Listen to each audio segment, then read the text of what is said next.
Okay. All right, great. Um, Welcome to the 12th meeting of the year, 23rd of June. We're still suffering from bad marine layer in the San Diego area.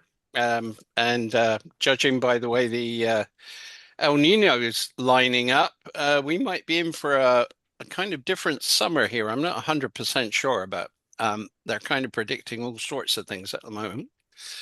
Um, Anyway, hopefully you're having slightly better observing conditions than I am. Uh, Usual housekeeping. I'm recording. I'll be using the AI companion for thing. Links at the bottom of the page. And we've got a fair number of topics to go through today. Um, I'm going to start with some notices. I've got the EV lac primer information that I discussed last week. I'm not going to discuss it in detail, but it's in the slide deck for those who didn't catch last week's meeting. So I just thought I'd leave that in the slide deck for a couple of meetings. We're then going to talk about flare frequency distributions, and then dive down a little bit to flare identification with photostats and automatic flare detection using code. Uh, we're going to do a show and tell. I believe James had some stuff that he wanted to add. I am. James hasn't joined us. Paul, good to see you. Um, so we're going to do that as well. So we've got a number of things. And anybody else got anything they want to add to the agenda, or let me know that they want to show and tell? All right. Okay.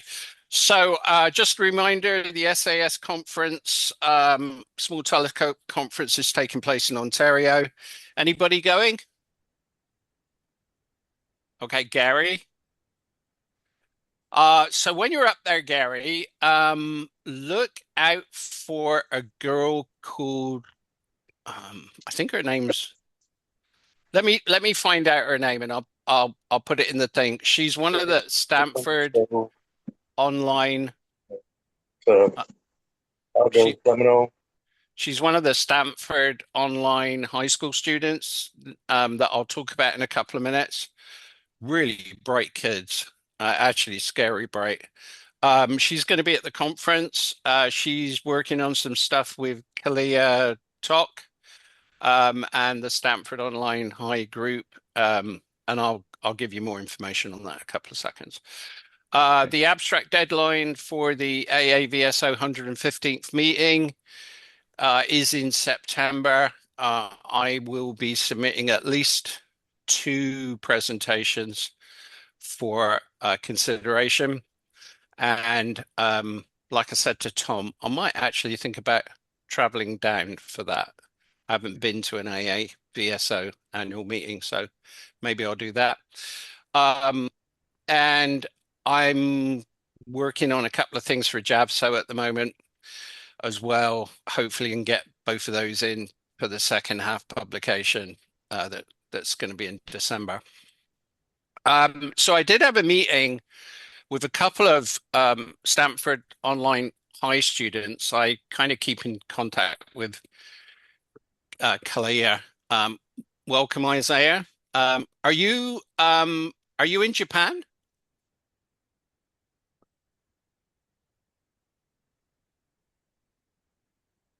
Oh, he went.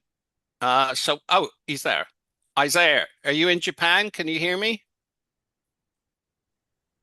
Yes, sorry. I had to change my permissions on the microphone. But yes, I am back from Japan. Oh, you're back from Japan. Okay, great. Well, nice to see you today. Fantastic. Um, Anyway, I was saying I have been keeping in contact with Clea after we initially met through the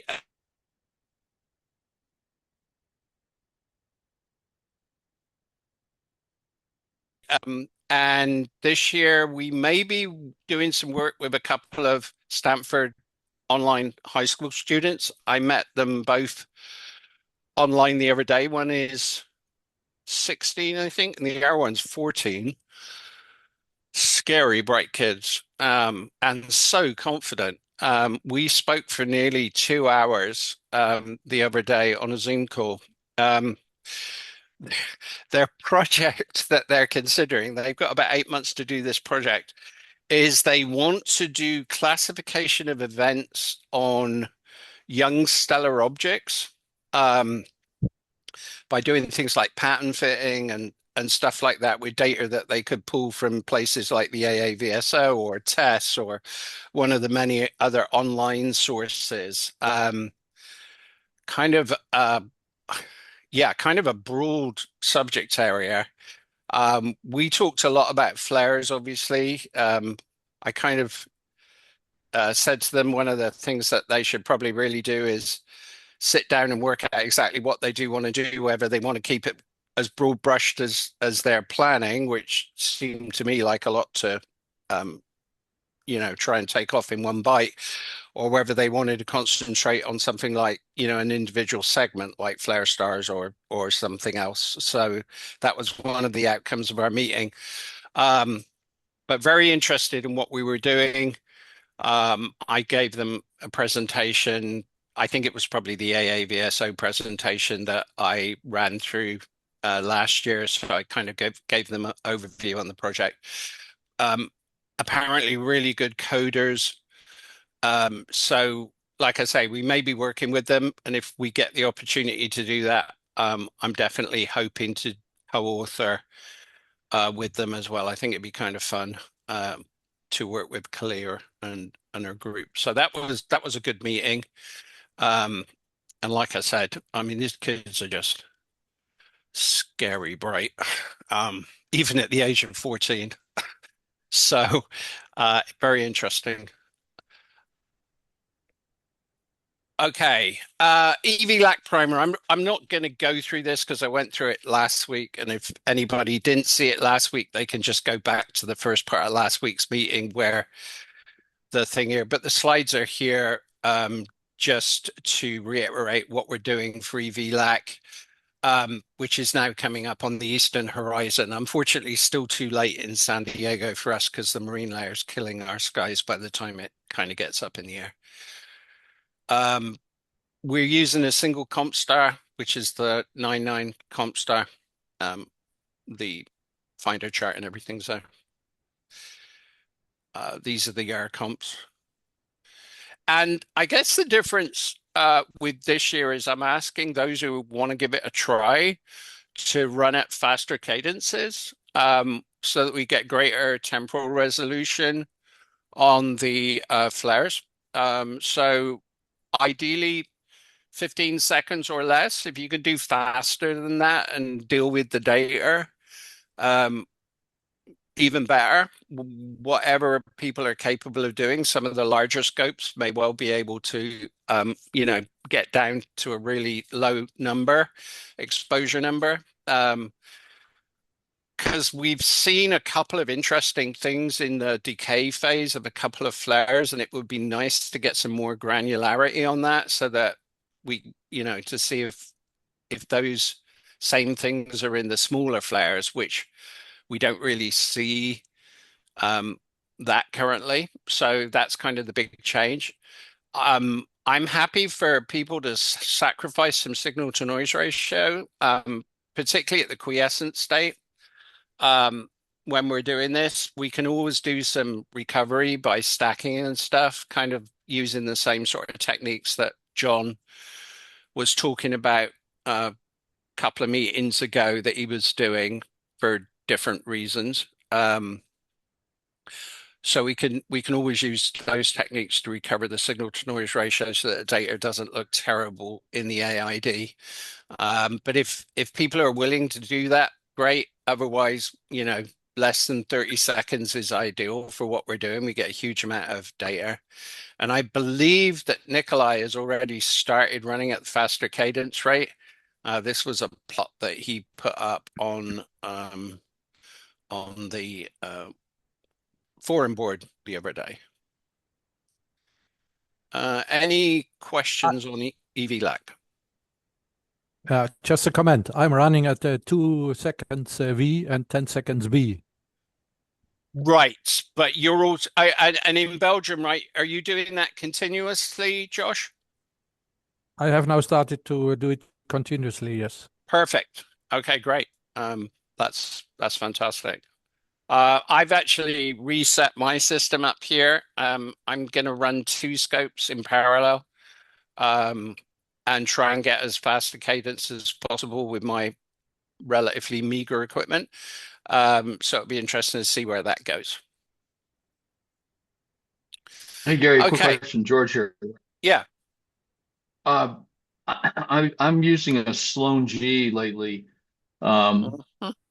Should I go back to the B for EV lac? I've got about 10 EV lacs in the Sloan G.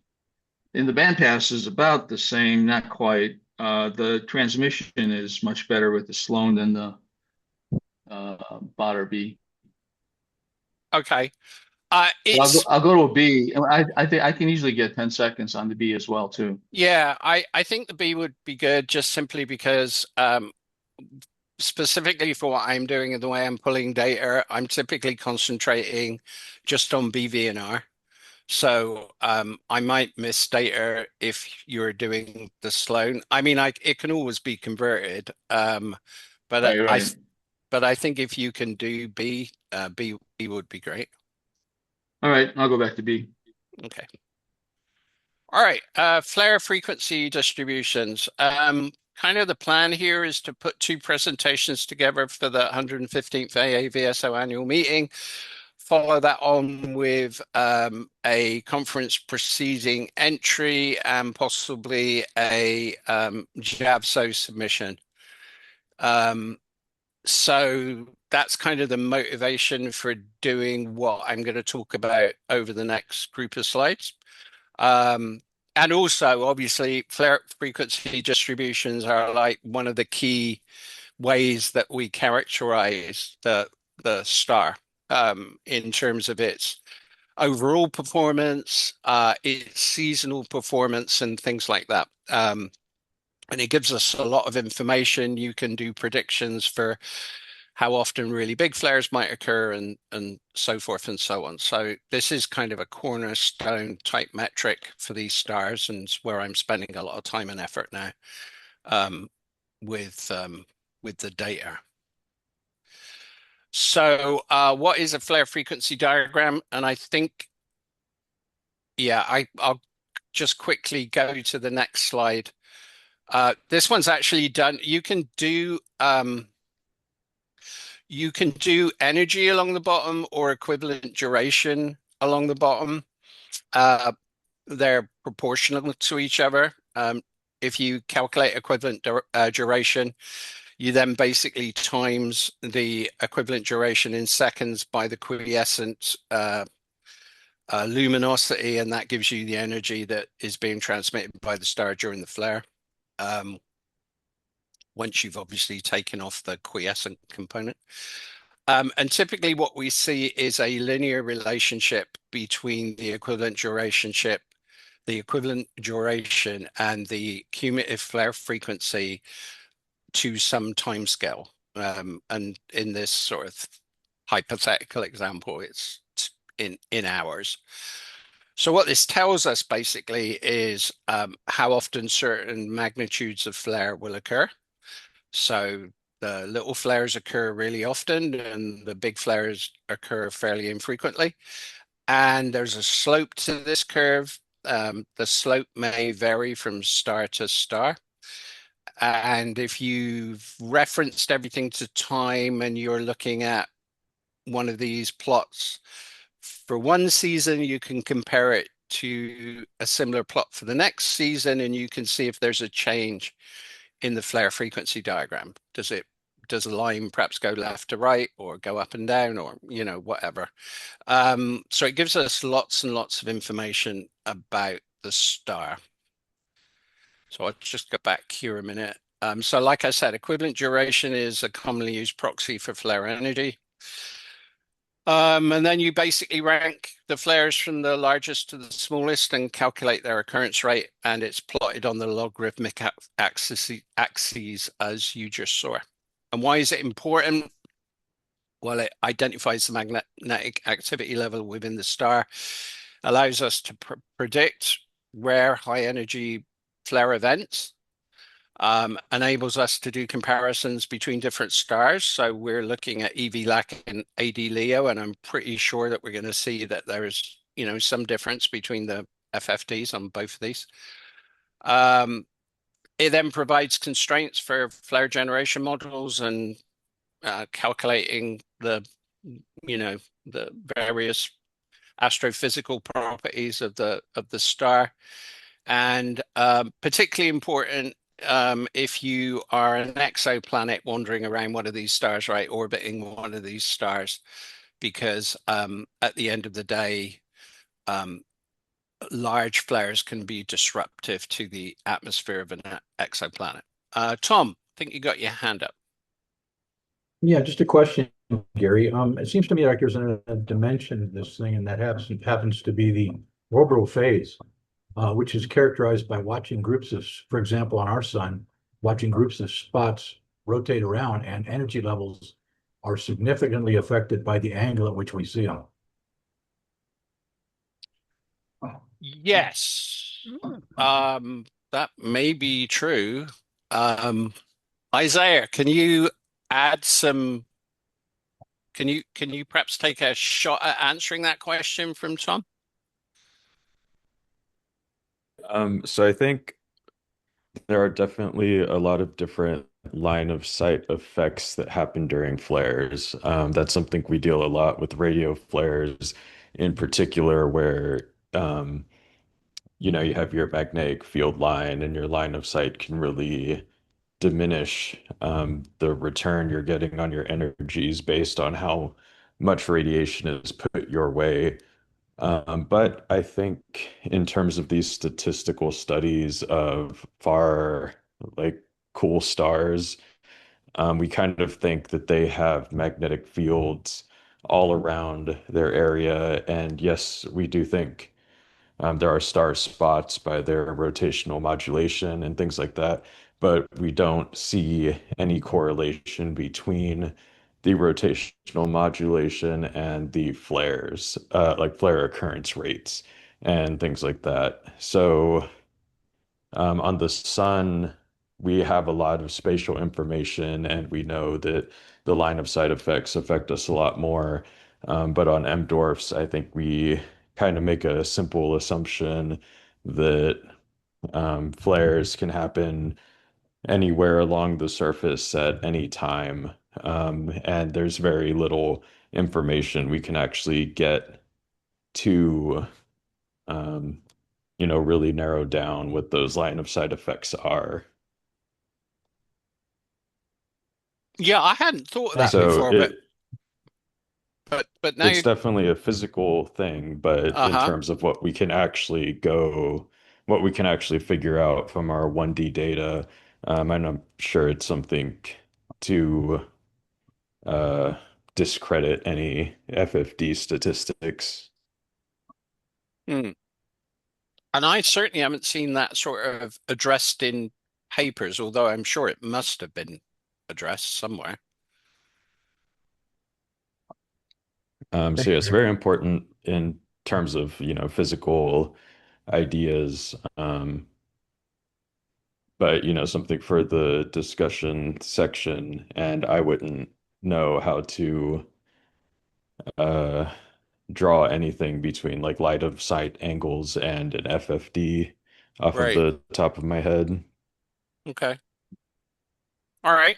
That's a great question, Tom. I think we just well, at least we've noted the question, so it might be interesting to take a look and see if there's anything in the scientific literature about that. But yeah, it's a really good question. I hadn't really thought of that.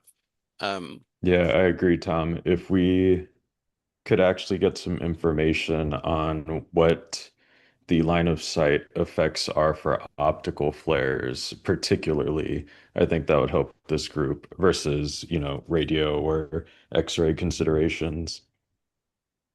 Right. Thanks, Sophia. I agree. Okay. All right, cool. Um, all right. So like I said, this is kind of a hypothetical that I just put together for illustrative purposes, that shows you.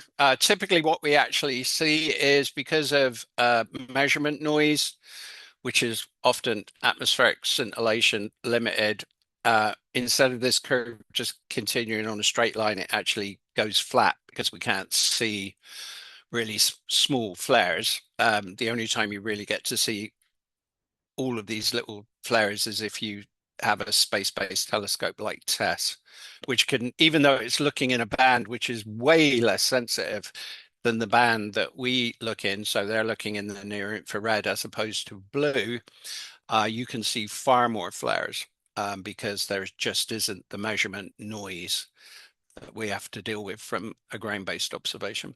And then typically down here, what you find is that you just don't get enough data points for this to carry on in a straight line. So sometimes you might find that it kind of comes down here, and sometimes it might go across there. But it's just because even with the long duration, many, many sessions that we have now done, and I think if memory serves me correctly, we're well over 2,000 sessions, and I think I got to check these numbers again because it's not what I said in the 114th. We may be coming up to somewhere around 1 million.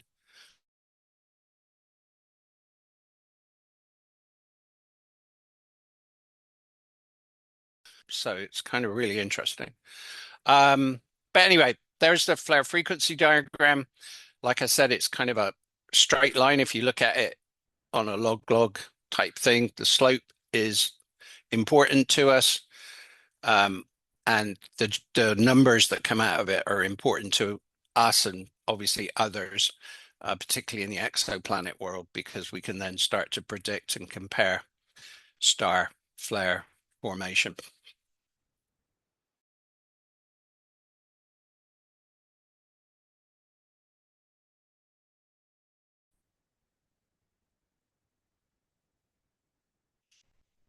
If you're Gary, when you turn to the right, you break up and nobody hears you, I don't think. When you Oh, turn your head to the right, your right, you pause. Does anybody else hear that? Yeah, it's dropping out, Gary, when you turn off to the right there. that's weird. I wonder if I'm on the wrong microphone.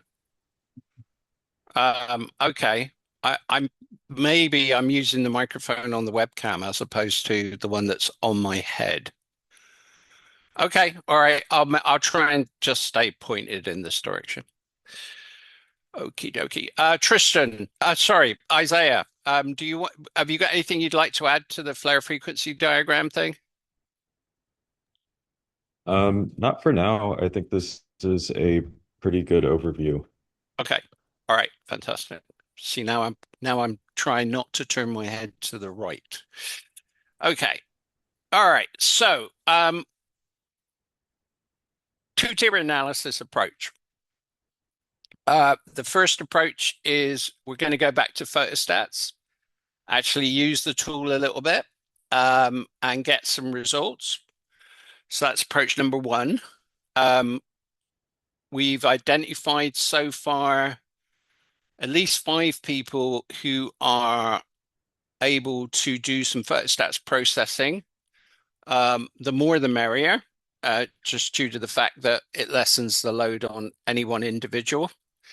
And for one thing that I've got in mind, which is maybe doing a paper around the comparison of manual analysis against pipeline analysis.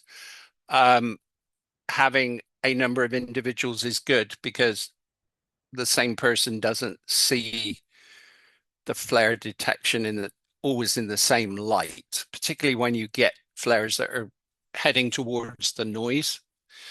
So my plan is first of all, we're not going to analyze all the stuff that we've got with stats. It's just not necessary for reasons that will become obvious. But I do think it's still valuable to do that. And I think it's valuable for a couple of reasons. One, if you actually look at this data and go through it, you actually kind of get a lot closer to what flares are and how they happen and stuff like that. Secondly, we need to validate the two approaches that we're using, so photostats and the pipeline processing that I'm doing. And photostats actually is a very useful tool. Even if you're doing pipeline processing, it's a very useful tool because it allows you to quickly take a look at something on a different engine and do a comparison and see if the data that you're getting from the pipeline kind of makes sense. Tom has very kindly put together a exe file, so nobody needs to have photostats Python on their computer. You can basically just take the exe file and run that, and it comes straight up on the screen. It's working reasonably well. There's a couple of warnings that are coming up in the dialog box, but it doesn't appear to be crashing.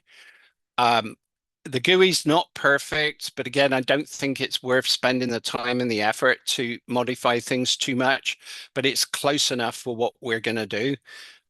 So I think we're just going to use version 7.1.1 as it stands today and just work with that tool. And I'm actually going to do a quick demo in a minute just to show you how easy it is. And just remind. What's wrong? I lost my connection. I'm sorry. You Oh, started to okay. say something. I thought you were going to tell me that I'd lost my connection. Let me just figure out what I'm. Well, it's really weird because I'm on my USB headset, so I'm not sure why this is not working as well as it could. Okay. All right. Anyway, so a two-tier approach. Is there anybody else on the call that wants to be added to this list for doing processing? Yes, George, add me on. Okay, cool. Thanks, George. I will put you on the list as Marty, well. you can sign me up. Oh, cool. All right, Martin, Marty, and George. Okay. Cool. Okay, that'll be great. And I'll probably do some as well. So that gives us 8. And like I say, we're not going to process everything. And actually, I'm going to be able to make this a lot easier for everybody because I now know a lot about what's going on in the data set. And so I think I'm going to be able to just give you a list of ones to go process, and they're invariably going to be flares in the sessions. There's no point in you doing the quiescent state analysis that's obviously there in a lot of cases because we can get that data elsewhere. And then the second approach is going to be a pipeline. So it's basically a code pipeline that's been developed using AI tools. I use AI heavily for sandboxing and coding, and that project is now progressing really well.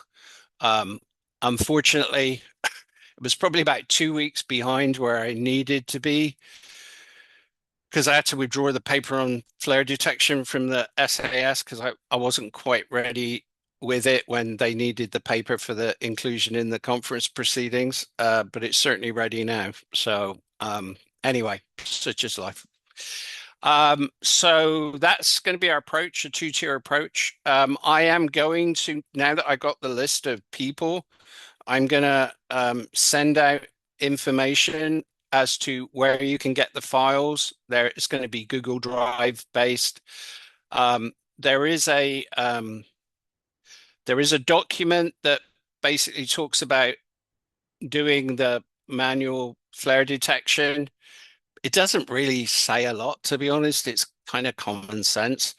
So I think once you see the demo, you're going to realize it's not rocket science. and the document will be there anyway. And if you've got questions, obviously. So for that purpose, I'll kind of lead the effort just going forward, just make sure people are coordinated. And if we get into a serious problem with photostats, probably Tom will help us solve that problem, but I'm not anticipating any serious problems from the work that I've done with it. It seems to be working fine to me. So that's going to be our, yeah. Yeah, Gary, I'm sure even if people have not offered to help with this specific task, that everybody would like to understand and use the tool and learn about it. If Sure. you could make it available more globally to the working group, Yeah. to the Red Dwarf group, I'm sure that would be appreciated. Yeah, no problem. Yeah, it'll all be in the Dropbox files along with the data to analyze. So everything will be in the same place. All right. Okay, so photostats 7.1.1 is going to be our tool. Like I said, Tom's made available in EXE, and I'm going to just jump forward a couple of slides here.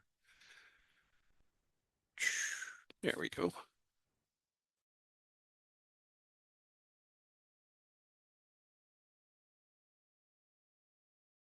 Process this a particular one because it shows a couple of things that I want to talk about. So I'm going to do that. And then obviously, since you've seen it in photostats, you will have seen it you'll see it in the next part of the topic as well. So now I've got to work out what I need to do here to get the demo up. So okay, so that might work. Okay, so I should. All right, so, I've already got it loaded, so I'll quit that. Let's do a full reset. Okay. All right, so, but apparently my screen is paused, so let me just wake this thing up again. I'm not sure. Anybody seeing the screen? Yeah, we're seeing your example, flare detection. Okay. All right, let me just do the share again. Maybe I was on a window and not on a thing or something. Just give me a second. Here we go. Oh, actually, I can do this full screen. All right. Okay, this should be coming up now.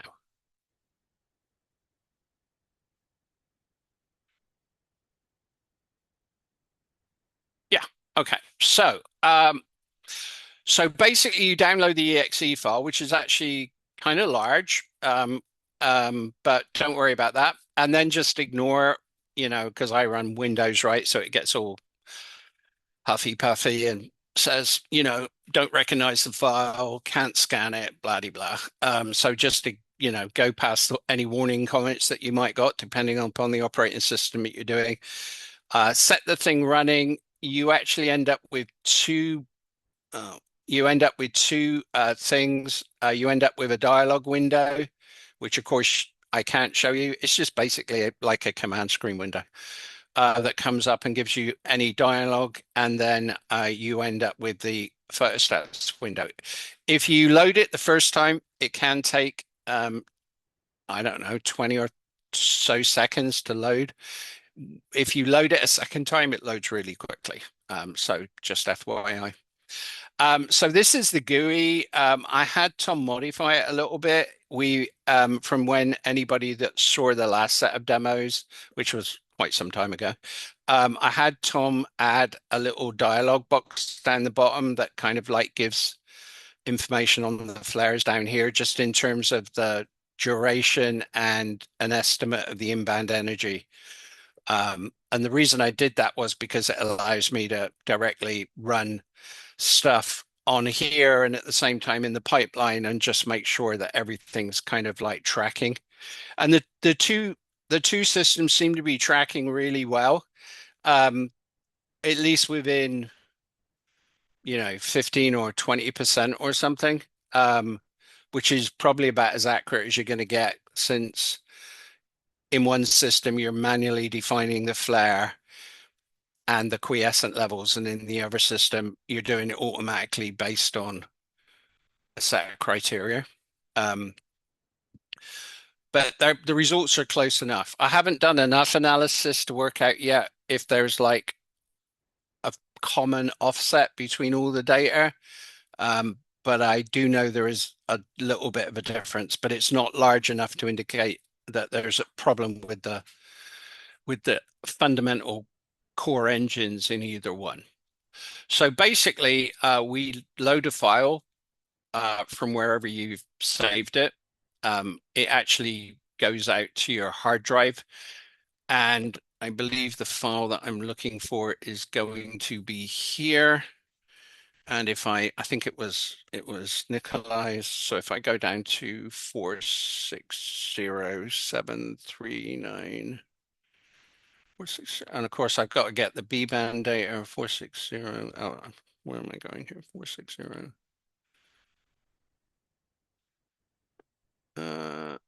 Where's that going? All right, I'll search for it.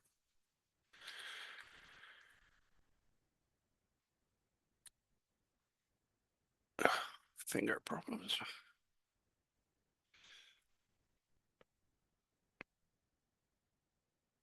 What?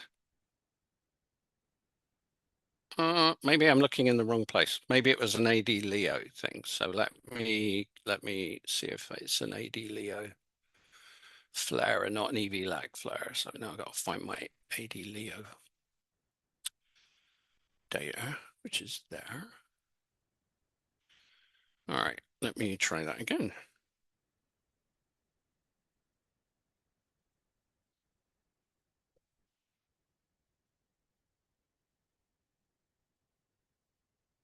Rats. Oh, no, we're good. Here we go. All right, so here is the data file that I want to pull up. So it was an AD Leo. Come on, thank you. Okay, so using the load button, I go and select the data file that I want to pull in, and it gives you a visual representation. As you can see, this is a multi-flare event. You can see we basically consider this a single flare, this first one. If the decay of the flare doesn't get back to the quiescent state, and you then get a secondary flare, which in this case is larger, you consider this as a single flare event until it gets back to the quiescent state. And then you can see there's a flare here, a flare here, and a flare here. So there's 4 flares in this case. And when we did this a year ago, I would have said, because the thing's capable of actually defining 3 flares. So you would have defined the 3 largest flares. But actually, I want people to do it differently this time. I want people to load the data in, set the quiescence for the first flare, define the first flare, calculate, save it to CSV, and then if there are multiple flares, load the data in again, do the second quiescent points, do the second flare, save it to the CSV. And so instead of having a CSV file that was by session, now we have a CSV file that's by flare. And there's a couple of reasons for this, because one, a single quiescent state isn't necessarily valid in certain analyses, particularly where there's been a meridian flip. Sometimes you can see that there's a bit of a step change at the meridian flip. And secondly, the pipeline that I'm been developing is flare based, and it's just probably easier to do the comparison if everything's done on a flare by flare basis. So if you've never seen this before, I'll just run through quickly what you're doing. So if you want to basically analyze this flare, for instance, the first thing you do is you've got to define a quiescent level. So I can see it's at quiescence here and it's at quiescence here, and I can define that level just by right-clicking on the mouse where the cursor is, and right-clicking again, and you'll see that that's now gone to a nice green color. So that's the first quiescent level. And then I'll go over here and I'll define the second quiescent level by right-clicking and right-clicking. And now I'm going to define the flare. So the flare is going to start here. So I'm going to right-click, and I think the flare finishes about here. So I'm going to right-click, and you'll now see that the flare is highlighted in red. And if I were to right-click again and right-click again, I could actually do up to 2 more flares. But like I said, I don't want people doing that. I want to do the flares individually. And for the majority of time, most of the sessions have only got a single flare in anyway, so it's not a lot really additional work. But this one does actually have up to 4 flares in it, so it is a little bit more work here, but it was kind of nicely illustrative. And so once Gary, question. Yeah. Gary, question. So what you seem to have done is all of them have been right clicks. Uh-huh. And the first four right clicks, define the 2 quiescent periods. Yeah. And then the next 2 right clicks define the flare. Yeah. So that is what you did, because there's no message obviously that comes up that says this is quiescent versus this is flare. So it's the specific order 1, 2, 3, 4 defines the 2 quiescent sections you want to define. Yep. And the next 2 right clicks define either side of the flare. Is that true or not true? It was difficult to follow. You were very fast, and at least I found it so. So is that a clear definition of exactly what you did or not? Yep. And once you run this a couple of times, you just get so used to this. Yeah, you figure it out. The green is always the quiescent state. The red is going to be the color of the first flare. Like I said, if I were to click on one of the second flares up here, it would then highlight that flare as well. But like I said, I don't want people doing that. What I want them to do for this exercise is define the quiescent state, define the first flare, and then click on end marking, which is up here. When you click on end marking, and you'll see the dialog boxes here gray out when you've either done something or you can't do something because you haven't reached the appropriate stage. So we loaded the file, that's gone gray. We've ended the marking, that's gone gray. We now click on calculate. And so Gary, there's clearly an end marking. There's nothing that says start marking. So load file and start marking are all one step, if you will. Yeah. Mm-hmm. Okay. Yeah. And if you even though you don't want us to do it for the second or third or fourth flare on this specific image, it would have been again just continuing to do the 1, 2, 3, 4 clicks to get the 2 green areas, followed by 2 more right clicks to get the second flare. No. So in the old system, because this is written around the way we were going to do it a year ago, you define the quiescence by right-click, right-click, right-click, right-click. Then you define the first flare by right-click the start, right-click the finish, and then you would go to the third flare that you wanted to analyze, and you would right-click the start and right-click the end, and then the second flare and then the third flare, you do the same thing. But you would just be using the one quiescent level. So if so there was only one, and that's why you really didn't want to do that here, because as you were mentioning, if you have a meridian flip, right, the baseline quiescent baseline may shift, and therefore you want to keep it separate so it has its own quiescent. Correct. Yeah. Okay, so we've done that. This 5% flare threshold is just sort of a guideline thing. You're not actually using it to define the flare. If you can see the flare, then identify the flare and save the data. Yeah. So in this case, we've identified the first flare, we've identified the quiescent. You can tell by the colors. And now what you would do is you would go to save to CSV and click that. and it tells you that the data for that flare has been written out to this CSV file, which is funnily enough disappeared. I'm not sure why, but anyway, you'd written it out successfully.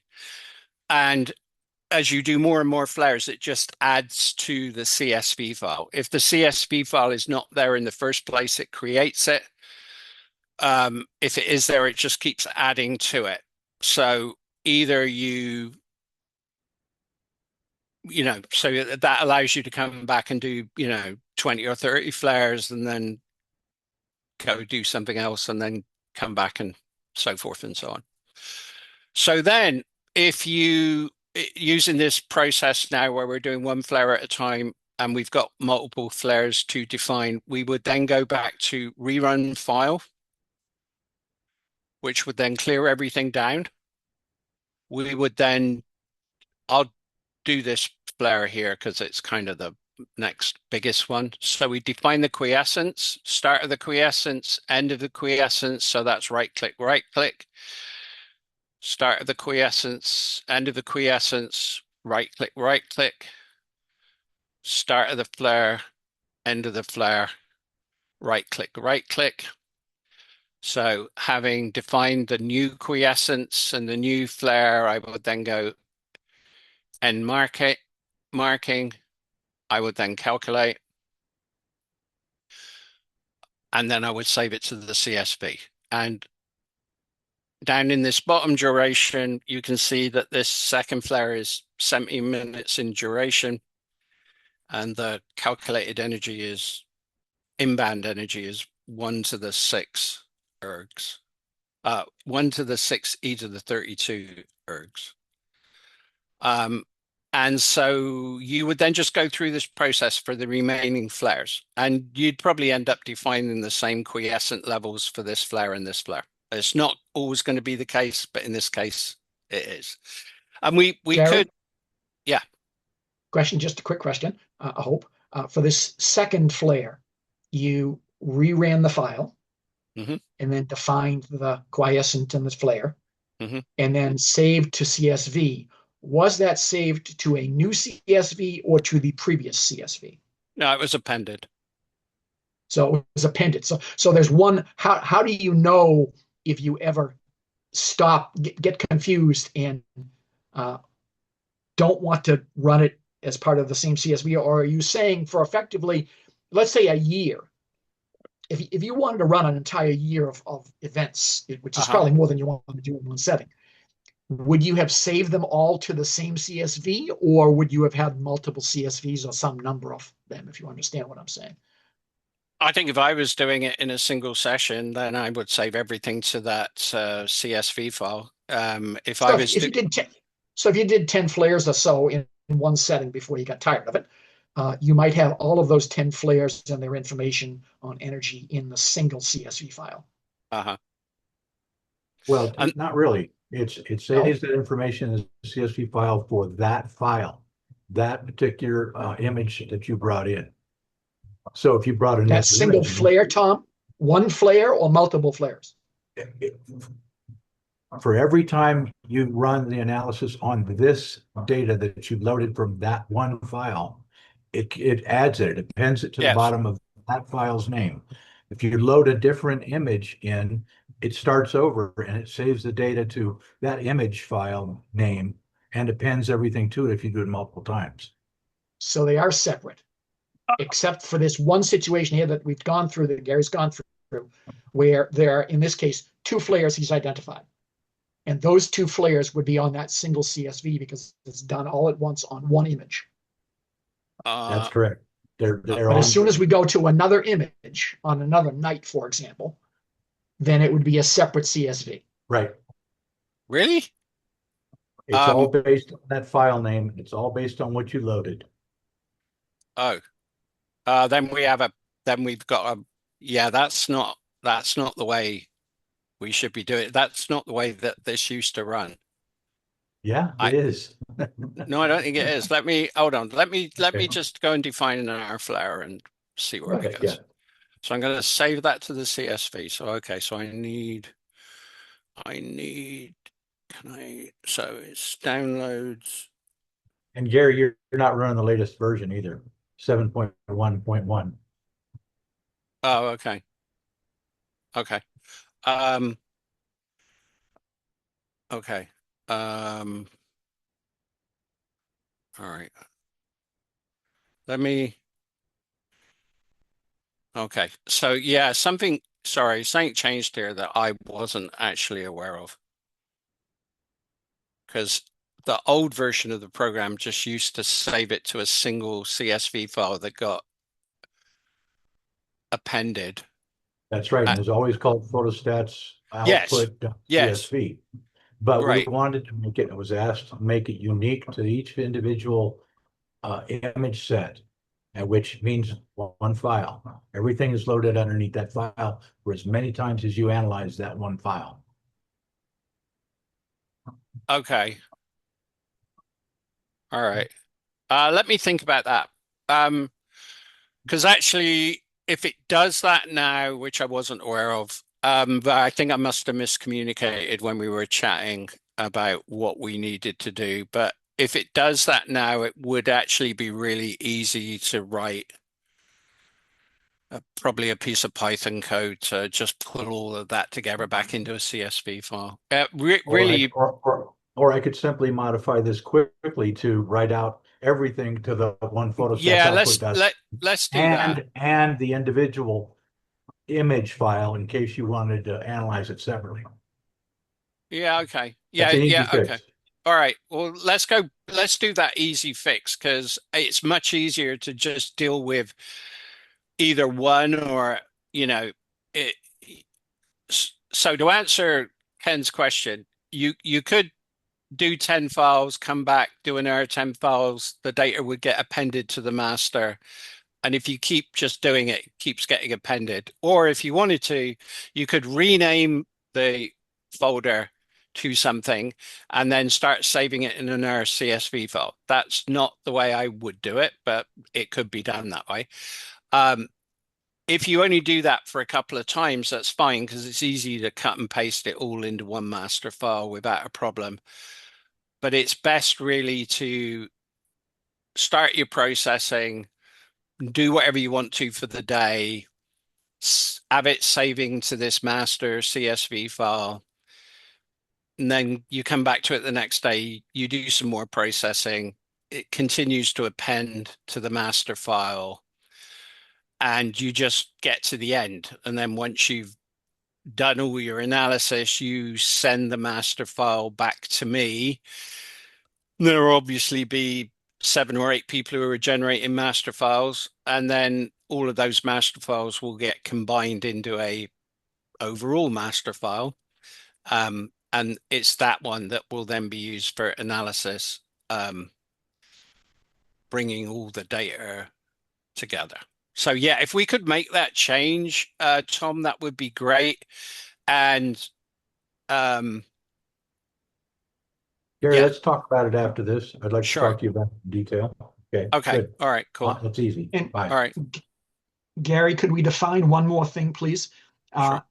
Data file. In the messages and comments section at the bottom of the screen, the first window is file, and it has a string of information and an AD run by Nicola on B on date 2460739, which lasted 6 hours.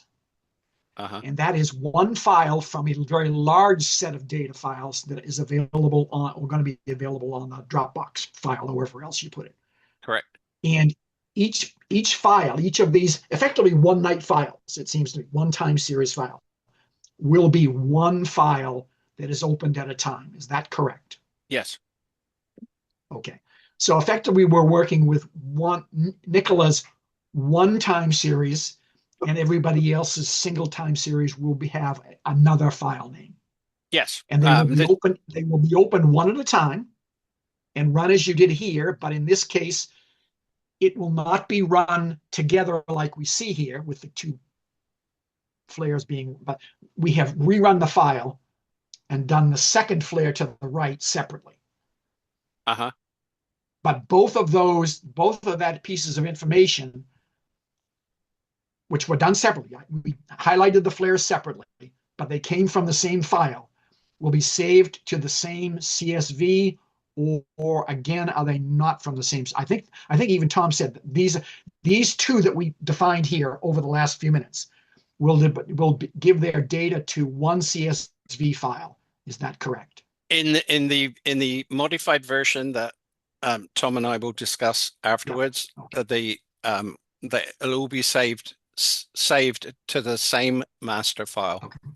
And if that file exists, it gets appended. If the file does not exist for the first run, which obviously it shouldn't, because you should have deleted it if there was something there, then it will start it off, and then you just keep appending until you've done all your data. Okay, thanks. All right. Hey, Gary? Yo. Yeah, so I just want to be clear. So that same input file, like this one, has 4 flares. All 4 of those flares will ultimately end up in the same master file, output Correct. file, CSV file. Mm-hmm. Now, if I change the input file to another day, Yeah. are you then asking for that data to be going to this master file that we started on 739?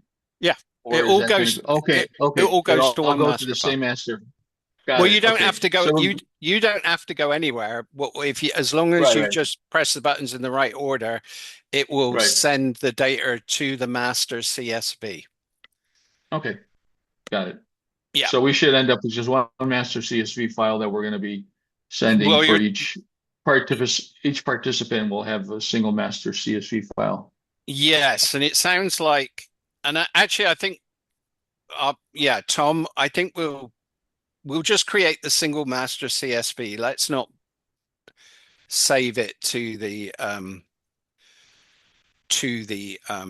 directory. I think we'll talk about this afterwards. But for what's relevant to the conversation today is it's all going to a single master CSV for that analysis person, and then that will get sent back for the, however many files get assigned. And with as many people as we've got, it's probably going to be about 150 files each. So you could do this in a couple of hours and be done with it.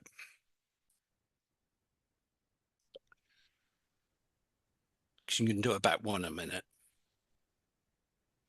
Okay, so then we've done the second file, the flare. To do the third flare, you just do the rerun.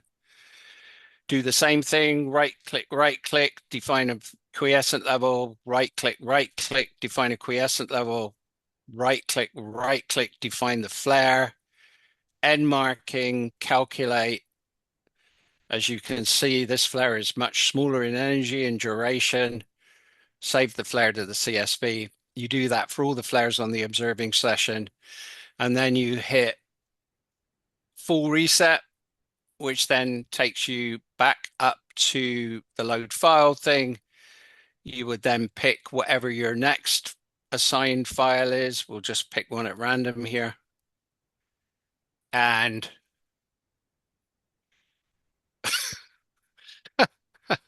okay, well, clearly that's probably a vision. No, it's a TG observer that just took one measurement. So not one of our folks. So let's just ignore this one and do a full reset, load another file. This time I'll try and actually load one of Nikolai's files. Okay, so here we have just quiescence, right? There's no flare in this. Now, you're not going to end up processing any just quiescent, because I can actually identify which are the just quiescent ones, and I'm not going to waste your time doing the processing of the quiescent only data, because I don't need you to do it. We're just going to do ones with flares.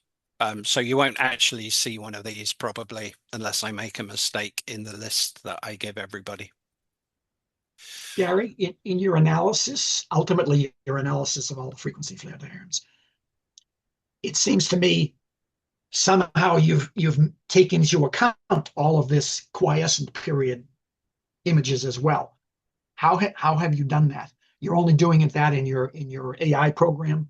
We're not doing it when we're not creating any of that information that would be necessary to define the flare frequency distribution No. with this process. No, I can do that within the pipeline.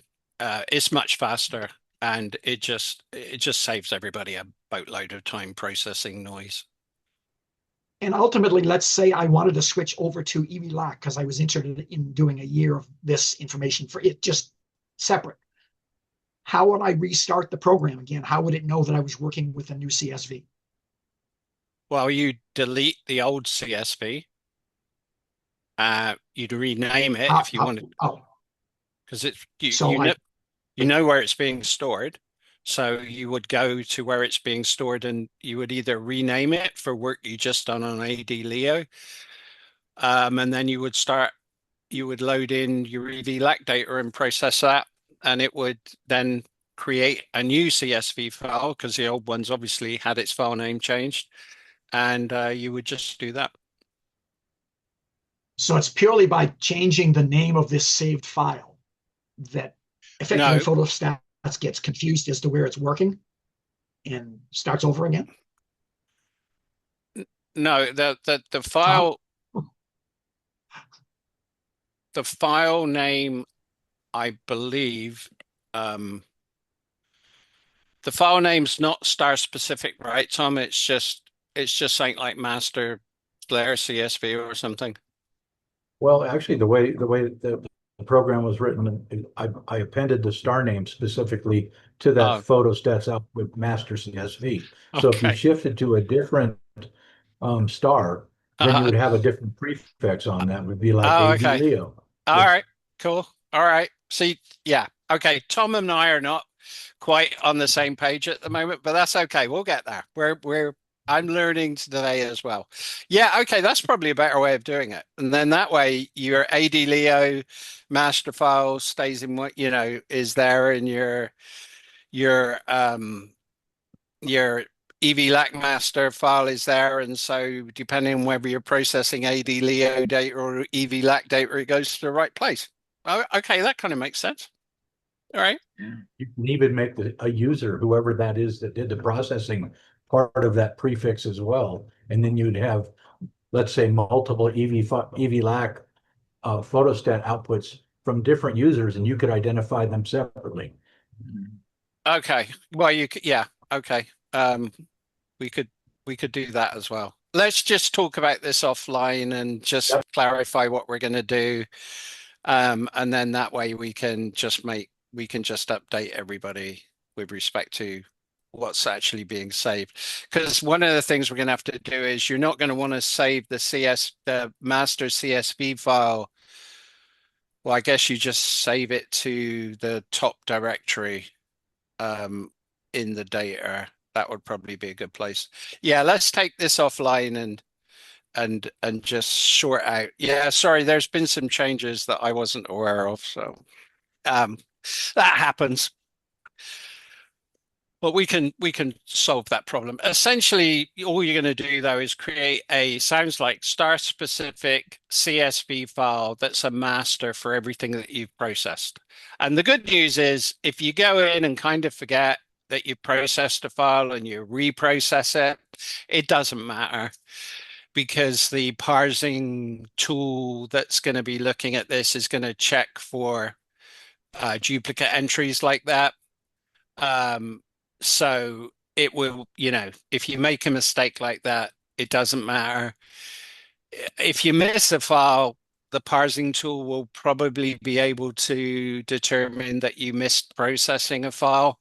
I mean, to be honest, with as many sessions as we've got, it really, if you miss one or two files, it doesn't really matter. But of course, unless it's like a really big flare or something, but the parsing tools will be able to catch most of this. So yeah, let's not make this too complicated, Tom.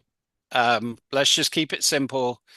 Let's just get the tool out there running. me and you can just sit down and do these final changes, and we'll do a little bit of testing. And yeah, let's not get too, because like I said, photostats at the end of the day is going to be a great tool for just ongoing validation of any processing pipeline. But ultimately, we're going to end up with a lot of the data coming out of the processing pipeline because there's two reasons for it. One, speed, and secondly, repeatability. Now, it doesn't mean to say that photostats doesn't give us good stuff, because it does. But the pipeline is a way of getting truly repeatable results over and over again. Anybody could run the pipeline and get repeatable results. All right. Any more questions on that? Sounds like we might have to come back and do another demo in 2 weeks' time, just to make sure. Well, at least I'm going to have to test it just to make sure everything's running as I thought it was. But yeah, no problem. Any more questions? Looks pretty intuitive. So are you going to have, are we going to wait for the revised version, or are we Yes, going to get? no, absolutely. Let's have everybody running the same version. There'll be like a list come out, and that'll probably, like I said, everybody will probably get maybe 100 files to go look at. You'll get a file list. You just go use the search thing when when you go into here. If you've got a file that says a certain UTC value, you just basically type in the UTC date where it was taken. If you do the search, then you will get multiple returns. There you go. You'll get multiple returns, and you'll be picking the one that matches the file name. So if it's like you're going to be doing Nikolai's Anna's B band on this date, you just go down, scroll on that, click it, open it up, and away you go.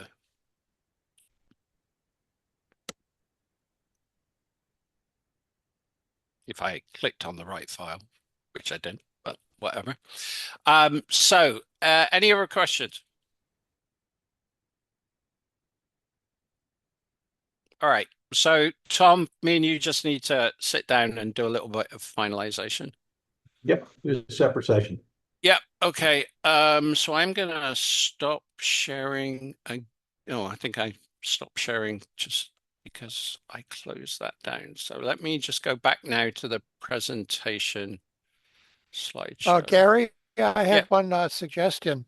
Once Sure. you get the new program, I'd suggest that you make up a master test flare light curve, and then have everybody who's on the team run it and make Okay. sure and give them the answer so they can make sure they have everything buttoned down Okay. before you get to the end of the process.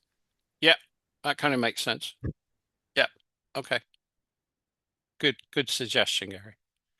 All right. So that was the manual side of things. So like I said, there was a flare detection guideline that was written last year. I'm just going to modify that. In fact, I'll probably put the idea that Gary just said in the flare detection guideline so that you can run that as an example and hopefully come up with similar answers. Again, you're not going to get exactly the same answer because you're not going to define the quiescent area exactly the same. You're not going to define the start and finish point exactly the same. On some flares, like the 4-flare example we used, you've got a lot of data compressed into a fairly small visual representation, whereas on other flares, you might have not so much data, and so it's easier to define the beginning and the end of the flare. Has my screen sharing stopped again? All right, let me just try and start this up. So you're not going to get exactly the same answer, but you're going to get a close enough answer, which is what's important. which is again another advantage of going to the pipeline, because if you can get the pipeline correct, you get exactly the same answer every time. It's doing it based on criteria. All right. So we've talked about processing one flare at a time. Each flare then has a unique entry in the master CSV file. Define the quiescence level appropriate to the flare. Only add text in the comments section if there's something unusual in the data. The data will all be provided along with the EXE on a Google Drive folder that the individuals that are assigned this, they'll have their own folder where they can they have access so that nobody else can accidentally delete your data or anything like that. And everybody that participates will be named as co-authors on the presentations come papers that are going to be put together. All righty. Okay, so we've talked about manual flare detection using photostats. Now I'm going to talk about automatic flare detection. And funnily enough, the hardest thing about automatic flare detection is not actually detecting the flare. It's determining what the appropriate quiescent baseline is for various reasons. Primarily because you can't guarantee that there is even a quiescent baseline sometimes. Sometimes there just is a flare. And we've seen that on several examples. And sometimes the flares are little and sometimes they're huge and so forth and so on. So actually extracting the appropriate baseline is actually kind of challenging, both on a session by session basis is kind of challenging. It's not so difficult to generate statistics around the quiescent baselines associated with a whole season of flares or sessions. But on a session by session thing, to me, that was the hardest thing to get right. Once that's right, the flare detection is fairly straightforward. And I'll go through that in a minute. Right. Okay, so firstly, I guess I should mention that Gary Bertolini got his paper Automatic Flare Detection in Ground-Based Photometry for AD-LEO published in the publications of the Astronomical Society of the Pacific. So congratulations, Gary, on getting through that process. That might actually add some interesting stuff because assuming that Gary's still interested in participating with this, we could actually then it might be an interesting paper around comparing one set of automated flare detection with what I've been developing. That'd be kind of fun. Anyway, so congratulations. I do not believe at the moment that the paper is available to download. It's only available in abstract form at the moment, so presumably at some point you'll be able to download it. I'm just not sure when. So having had problems while I was kind of trying to put the paper together for SAS, the flare detection program is now going really well. And I'm actually pretty happy with it. And so the results that we're going to generate using photostats and the coded pipeline will be used to validate each other, create flare energy and flare frequency distribution analysis. And like I said, possibly we'll do a paper on comparisons of one against the other and stuff like that. But basically, we've now got two independent tools that allow us to do visualization, energy calculations, create data that can be used for FFDs, et cetera, et cetera. One manual and one in a pipeline.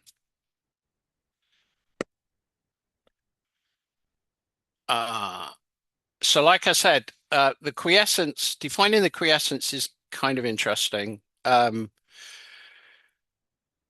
because your brain is actually quite good at looking at an image and going, oh yeah, quiescence is there. Or even looking at an image and go, well, there isn't any quiescence in that particular session because it obviously looks like it was flaring all the time, which we've seen in, like I said, a couple of sessions. So basically, the way that I kind of went about this is twofold. Firstly, I wanted to define um, quiescence in the sort of sense of, if I'm looking at AD Leo, what's my quiescent value? If I'm looking at EV lac, what's my quiescent value? So basically, there is code that goes out and looks at all the sessions we've ever collected, and it calculates parameters that are associated with that star at various bands. So it basically can calculate, well, the quiescent value of EV lac in the B band should always be below 11.75 magnitude, let's say. I'm just quoting a number off the top of my head. Ken, I think you got a question? Actually, I must have pressed the wrong button. I didn't ask a question, Okay. but I did have one. So you are actually going to look at all, as in everyone's data for this star, for example, Yeah. and define in your algorithm the dimmest values from everybody's data on a magnitude basis, not on a flux basis, because that would vary from person to person. So it's calculated magnitude. So that also depends to a certain extent on what, if we weren't using exactly the same compt, we might get different biases. So we'd see a different magnitude. I'm a little confused as to exactly what you're measuring there. Okay. So the first thing I'm talking about is setting general criteria.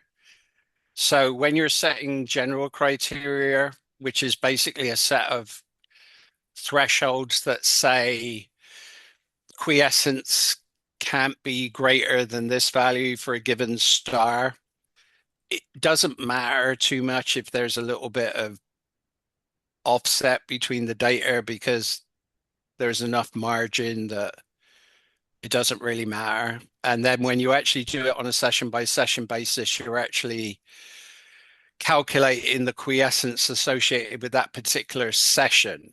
So this first thing I'm talking about is just setting some baseline parameters that say for this star, because obviously what you don't want to do is you don't want to hard code any of this, right? I want to be able to take anybody's data, whether it's TESS or AID or whatever, and I want to be able to, on any star that I'm interested in looking at, and I need to come up with some baseline parameters to kind of get me in the ballpark.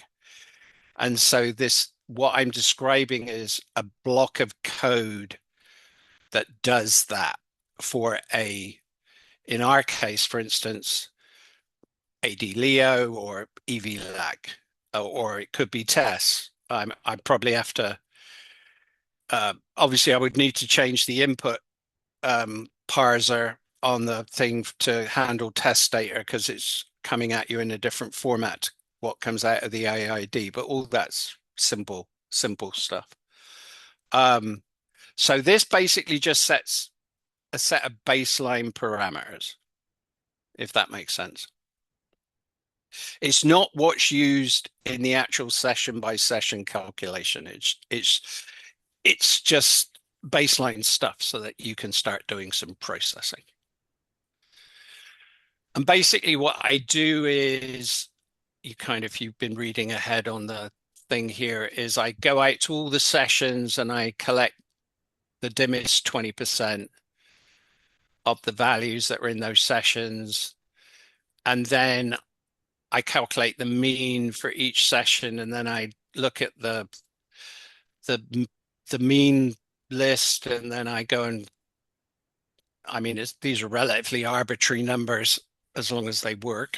And then I go and look at the 30th percentile value, and I say that's going to set one of my baseline thresholds. It doesn't have to be perfectly correct. It just needs to be approximately correct. And this seems to work really well. Even if I've got sessions, for instance, there's going to be some sessions, for instance, particularly the session where there is actually no quiescent, where you're going to take 20% of what are flare values. But again, it doesn't really matter when you're looking at, 1,000 data sessions. These points just get lost. And then because you're doing 30 percentiles and stuff, you end up coming up with the right values for the thresholds, as close as they need to be to do it. And it does that for the star and the band specific to what you're looking at. If that makes kind of sense. Any questions on that? I probably didn't need to describe that, to be perfectly honest, because at the end of the day, it's just setting a set of thresholds that are just used for guidance. But I did. So then we then look at this is when it becomes more interesting. So now on a session by session basis, we need to try and calculate the quiescent value appropriate for the flare for that session. And that quiescent value, if it's a long session, can be varying. If there's a median, if there's a flip, it will vary, obviously at the flip point. So you need to be able to know that the quiescence has actually changed a little bit. And so then on a session by session basis, I use a couple of Lola's functions. They're locally weighted scatter plot smoothing functions with a little bit of logic in the middle to kind of pick out the quietest areas in the first LOLIS that then helps drive and define a second LOLIS. And basically what that allows me to do is come up with a pretty accurate representation of what the quiescent baseline for a given session is. And I could go into detail on that, but I'm not going to not go into. All I will say is that depending upon certain properties that you set within the LOLIS, you get responses that kind of like, you either see a significant amount of variation or a medium amount of variation or, little variation. It's trend following, right? So that's the way that I calculate the quiescent baseline. And the nice thing about this is that the quiescent baseline that you're using, because it's following the actual trends in the session data, the quiescent baseline that's close to the flare is already defined, and therefore you can use that to do the energy calculations and stuff like that. Gary, question? Yeah. Is there in fact a quiescent state in any of those three images, those three curves? Oh, this is just a hypothetical. Okay. This wasn't supposed to be. I just grabbed an image off the internet that showed what quiescent smoothing does. So this is a complete hypothetical. Would you have said then, is there any quiescence in each of those three? Or yeah, I would I say would the have said red no. the red line, if that's what that's the quiescence. I guess I'm confused. I sort of just thought this curve was the end of a flare, for example. No, This it is was just a random image I took off of the web. It's just okay. I'm totally confused. So anyway, as we go on and take a look at least one example, the same example actually that I was looking at a minute ago, you can kind of see how this works. And if you want to see other examples, I can bring those up. So I've got this LOLIS function or multiple LOLIS function with some differentiation and kind of stuff in it as a function that defines what the quiescence is. And it seems to actually work quite well. It can work out if quiescence doesn't exist. It can follow the quiescence variation associated with maybe star spot modulation. it can cope with a meridian flip, stuff like that. So it seems to be actually working pretty well. It's not perfect, but it's within tens of millimags. It's pretty darn close. So I that was the first thing. Once I'd solved that, which is where I wasn't at when I abstracted the paper for SAS. Once you've solved that, the actual flare detection is then pretty straightforward. So the flare detection algorithm, and actually I don't need to read all of this. In fact, it came out of the code explanation that Gemini was providing me for the code. That's one of the nice things about I use Colab to do the development of a lot of this stuff. And the reason I do that is because you can keep things boxed in boxes that you can then kind of lock so they don't get accidentally changed. And you can ask Gemini things like, please explain the code to me. And then you can make modifications to a specific block or blocks, depending upon what you're trying to do. So with respect to the flare detection algorithm, basically what you do is you look for values that start rising above some threshold. And that threshold is a 3 sigma threshold of the quiescent baseline points. So basically you're saying if you're rising above the noise sufficiently, then we could have the beginning of a flare. In fact, we will have the beginning of the flare if it meets certain criteria. And the criteria at the moment, and these can obviously be changed or modified, but they seem to work as they're doing. It basically says if 2 points rise above the 3 sigma, or 1 point rises and then it maybe drops back and then it rises again. If two of the 3 points that you can see ahead of you have rised above the 3 sigma threshold, then consider that as the beginning of the flare. So that's your that basically says to the algorithm, okay, I think I've got a flare here. Now I need to define what the actual start is, what the peak is, and what the end is. But this kind of tells me that I'm processing from this point going forwards and backwards. And then the end of the flare, you basically look at the decay of the flare and you say you fit a weighted moving average to it, and once it meets the set of it meets the threshold, then you consider that the flare is decayed. And if the flare never reaches that threshold before the session finishes, you define the flare as being truncated because it never got back to its quiescence. And then once you've done that, you actually find the peak of the flare, which is easy because that's the brightest magnitude. And then to find the start of the flare, you walk back from the peak of the flare until a set of criteria is reached. And that basically is that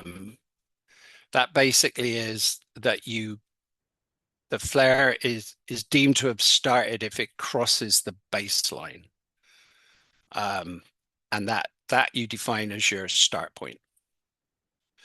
So your start point, when it gets defined, is not exactly the same as what the point that was identified in the flare initiation check. That's typically in the flare, usually on the right leading edge. But your start point is defined so that you actually have got it as the flare rises out of the baseline. And that's probably easier to see on a diagram. So why don't I go to this diagram? So basically, here's my 3 sigma threshold, the red dotted line. So that first point would, in this case, those first 2 points would be here and here. So those which happen to coincide in, because this is a very small flare, happen to coincide with the peak of the flare, but it might just be the rise of the flare on a larger flare. So that's point number 1. And then you look at the decay and you do the weighted moving average, and you can see where the criteria is met which is point number 2. So this is the end of the flare. And then you go back and you say, well, what's the peak? As it happens, the peak and the first initiation point are basically the same. So that's number 3. And then you walk back on the flare until you cross the baseline. So that's the start of the flare.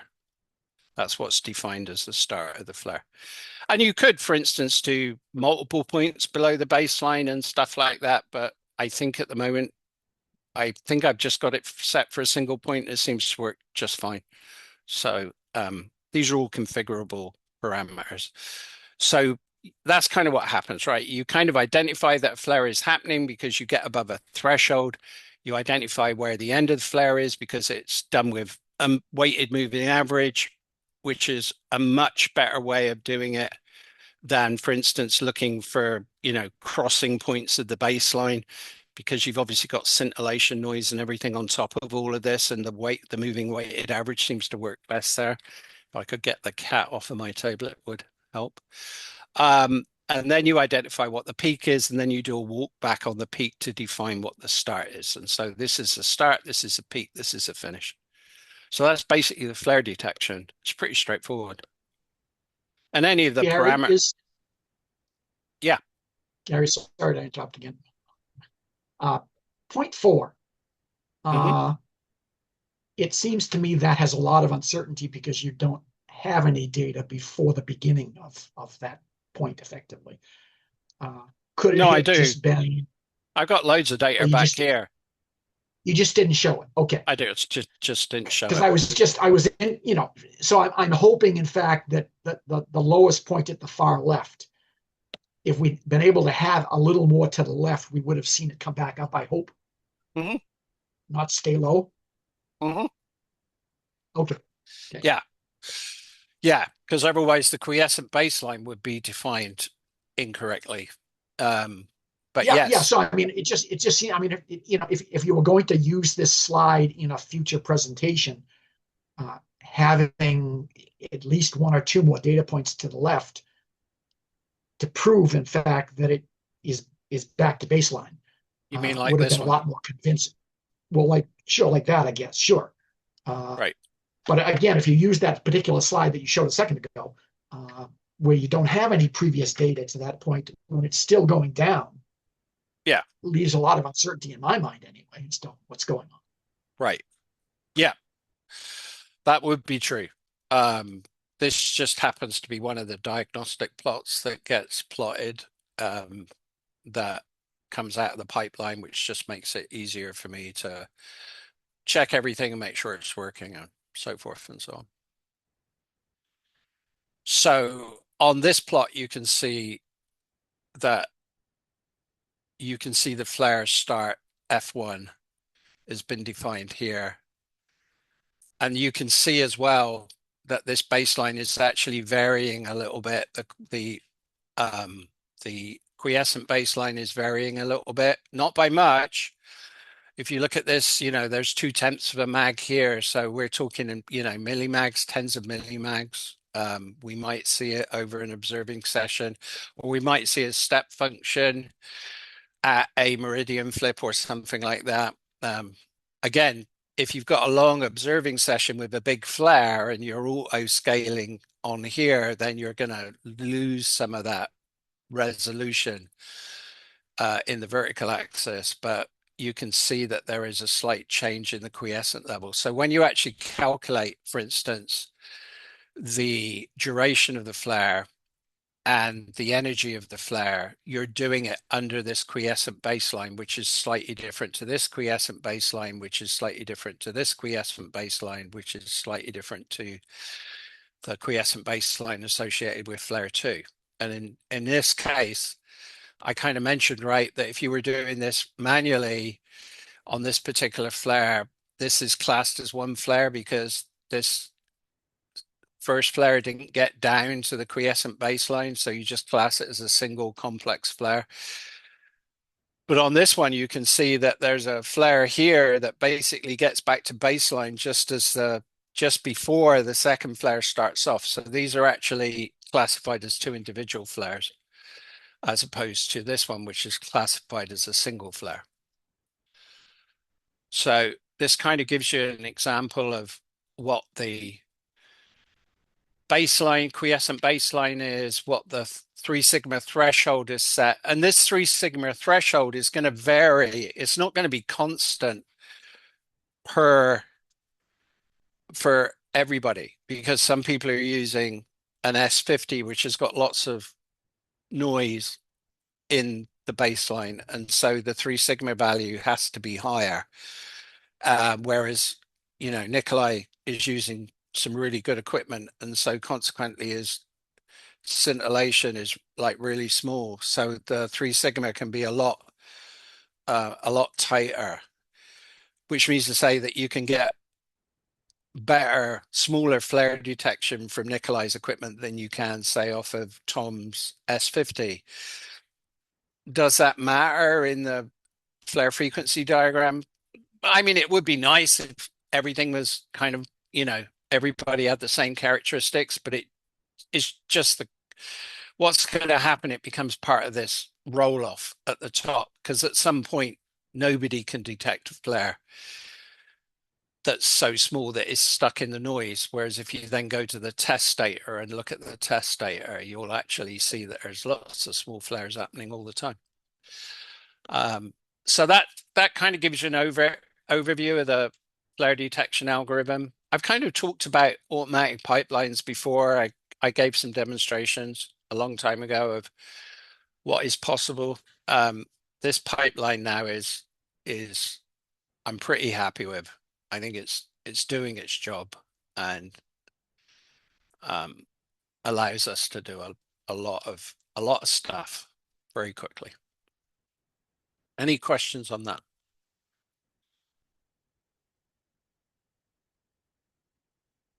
All right. Okay, so that's, I think, as far as I wanted to take it with flare detection today. Tom and I just need to do a little bit of work to get photostats running as in the best manner. So we'll just do that. Then I'll let everybody know who's expressed interest where they can find the data in the program. I'll give them a list of files to go process, and that should get them going. In the meantime, I will continue to look at this flare detection algorithm, but I think I'm pretty much there now. So I don't really have any, between the data that we provide through photostats and the data that we're going to get out of this pipeline, we're going to have plenty of data for the upcoming AA-VSO meeting. All right. If there are no questions, we've got show and tell. I have something, Gary. Sure. Yeah, go for it. I'll stop Take sharing. 5 minutes or so. Yeah, take great. 5 minutes. That'd be fine. I think you guys seen this image before. You see that? Yep. I decided to, I think I discussed this in the last Flare Star meeting or the one before that, that I would shoot bees with the camera attached to CDK and V's with the 70 millimeter on top of it, and it came out. I was successful with it. What I did was I would shoot on. I would alternate on the B's. I would shoot one V, then shoot all B's, shoot a V in the middle, and then a V at the end. And I did the same thing with the smaller telescope on top. I shot a B, and then all V's, a B, all V's, and a B at the end. So let me keep on going. So this kind of says what I just reiterates just what I said. I have a question there. Yeah. So I'm going to be using exactly the same kind of setup. I was just going to shoot V's on one and V's on the other. Right. With no swapping of filter wheels or anything like that. Right. This avoids it. My new camera, the old STL 6303 didn't handle the rapid filter wheel changes that I would need to do, uh, V, B, B, B, V, B, B, V, B, et cetera, et cetera. So it stayed on one filter the whole, it pretty much stays on one filter, the B all night, and just Yeah, which is occasionally changes the V. well, I don't. I think if you shoot V on the other one, you probably don't even need to do the change, right? And then you just I do need to do the change because without at least a couple of the alternate filters, you, as Ken would probably point out, you can't transform in ASVO. Remember, these are two different optical systems, so they have a different transform coefficient setups. So I can't use a coefficients on the CDK on a 70 millimeter refractor. So I have to shoot some Bs when I shoot mostly Vs on the 70 millimeter, and I shoot some Vs on the larger scope with the larger camera. Now I don't have to shoot very many of them, but you do have to shoot them. You have to have at least, I think, two, Ken would probably know, or three to transform. Even the ratio was tremendous. I think I shot 842 and I shot just six, okay, 842 B and just six Vs. got it. And on the other telescope, I shot mostly Vs, and I only had two usable Bs. But VFO was able to transform them, Okay, all right. and I got okay. I had to do this morning because I didn't transform. I didn't have transform coefficients for my CDK using a new camera, so I took 2 nights of data on the 12th and 13th and used NGC 779 to get the transform coefficients, and I use the average for this Uh-huh. for these two observations. I think they were very similar. Right, One, I was amazed that TBI was exactly the same that night. right. So I'll go on. So this is what I did. This was an experiment. I shot it approximately 4 to 5 hours, Okay. and this was simultaneous V with simultaneous B, and I did get a micro flare. Uh-huh. I got two flares. It was you can almost see the flare in the V, but remember you're comparing a 430 millimeter aperture scope to a 70 millimeter aperture scope, Right. and it's hard. But if there was a bigger flare, I'm sure it would show much more contrast in the V than it did. Yeah. Yeah. And So, actually interesting. And so that's at a 15-second cadence. You got any idea what sort of signal to noise ratio you were running at quiescent? I'm not sure, but on the B, my average error was 0.05, and on the Okay. V was like 0.016. Okay. Yeah. Because that's not a very big flare in B, which is No, no, obvious, no, no. which is I can't even, I'm not sure if this is real or not on the V. It's hard to oh yeah, tell. But that's the that's time scales are the same. The time scales are the same. that's real. Yeah, Yeah, that's real. yeah. But I what's know the V is interesting, real, but the V, I can't. I'm not. I wouldn't bet my life on it. But right? and the smaller flare is completely lost in the noise here. Sure. But what's really interesting about this is that going down to this 15-second cadence, and it could be noise, Right. but and if it was just a single plot, you might say it is noise. Where if you look at the decay, right, that fourth point comes back up again, and then you go down another 3 or 4 points, and then it comes back up again, Right. and if you were just seeing that on a single flare, you might say, okay, well that's just noise, but you see this consistently on Mm. flares, this Yeah. kind of same um, variation around the decay. Um, and usually at kind of the same sort of spots, which to me suggests there's something astrophysical going on here. So we can see with this 15-second cadence how this extra temporal resolution can be potentially useful to us. In fact, Right. if you could probably drop that down to 10 seconds, if you've got enough signal to noise ratio and you can go down to I 10 think I seconds. could on the B if I use a CDK. Yeah, I think that might be interesting. Yeah, because you've got plenty of aperture, right? Oh yeah, Dropping it down to 10 seconds or even less, as long as you don't mind, dealing with all the data in the first place. right. That would be even better. Yeah, the only caveat is that on the CDK I was able to use the reference star and check star very close to EV lac. On the 70 millimeter, it had such poor resolution that I couldn't get that same uh, check star, so I had to go to another check star further away. Okay. But I did use the same reference star. I was able to use the same star with a magnitude, with given magnitude. I think I used 9.99 as my reference star, which is very close. Okay, let's see what's the next slide. Okay, I just for because I mentioned it in the group chat. I finally submitted my AD Leo using this telescope at 80 millimeter on top of my spectroscopic 13-inch. And I did it for these days where I do V, B, B, B, B, B, and V, 10 seconds V, 15 seconds B, and transform them with Ken's help and submitted 18,845 All right. data for that. Okay. Cool. And that's it. That's it. All right. Well, that data probably, I can tell you that data won't show up in the data set that we're going to look at for the Yeah, time being. the only let me share one more thing if I can see it.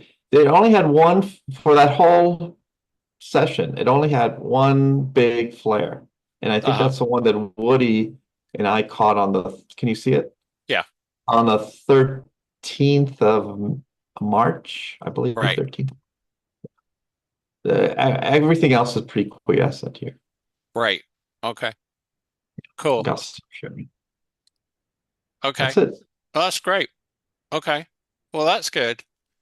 And thanks, Ken, for all your help. Yeah.